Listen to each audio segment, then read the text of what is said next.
सांगली जिल्ह्यातील कातरवाडी डोंगर रांगांच्या कड्यावर टेकलेलं सकाळच्या धुक्यात हरवून जाणारं छोटंसं गाव. दिसायला सुंदर, पण अनेकांच्या मनात दडलेलं काळं वास्तव कुणालाच दिसत नसे. गावाच्या शेवटच्या टोकाला फुटलेल्या भिंतींची आणि गळणाऱ्या छपराची एक जर्जर झोपडी. त्यात राहत होती रजनी. तिचं आयुष्य शांत, नीरस आणि एकाकी होतं, जोवर तिच्या पोटी एक मुलगा आला नव्हता. त्या मुलाचं नाव होतं वेद.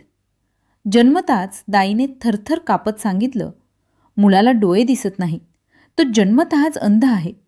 हा शब्द ऐकताच जणू कुठेतरी आकाश फाटलं आणि त्या आवाजाचे तुकडे रजनीच्या आयुष्यावर कोसळले.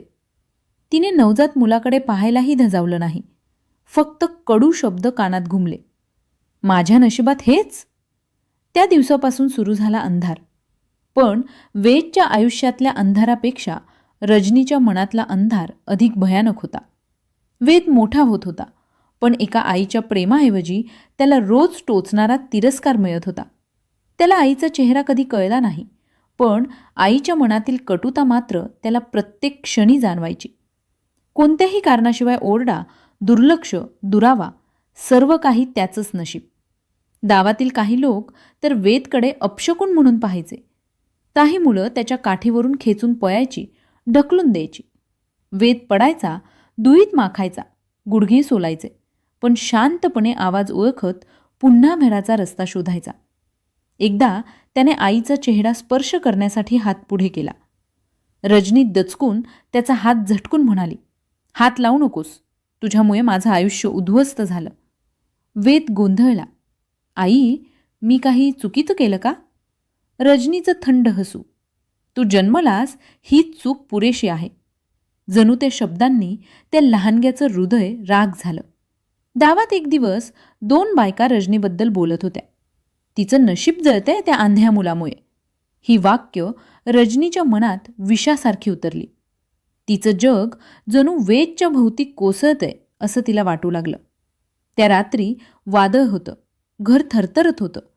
वेद भीतीने जवळ येऊन म्हणाला, आई, वारा मोठा आहे, तू मला जवळ बसशील का? रजनीच्या डोळ्यात त्या क्षणी प्रेम नव्हतं, फक्त एक दाहक निर्णय. पहाटेच्या आधीचा अंधार गडद होत होता.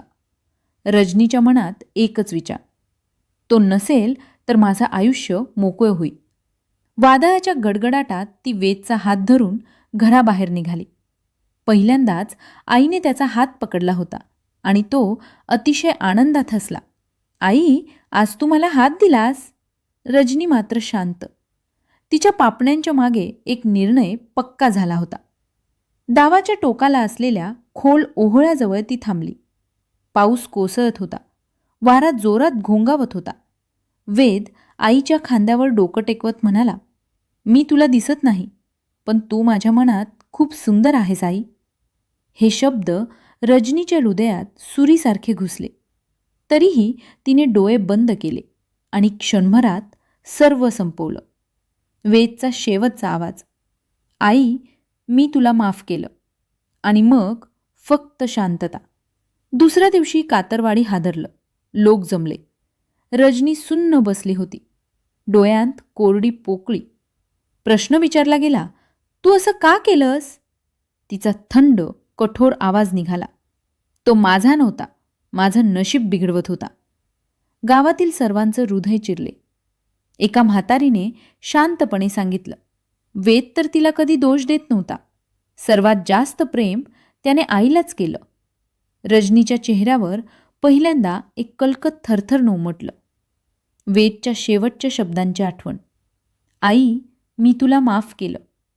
आणि तिच्या डोळ्यातून पहिल्यांदा पाऊस उमटला, जो बाहेरच्या आकाशात नव्हता, पण तिच्या अंतःकरणात कधीच न थांबणारा होता.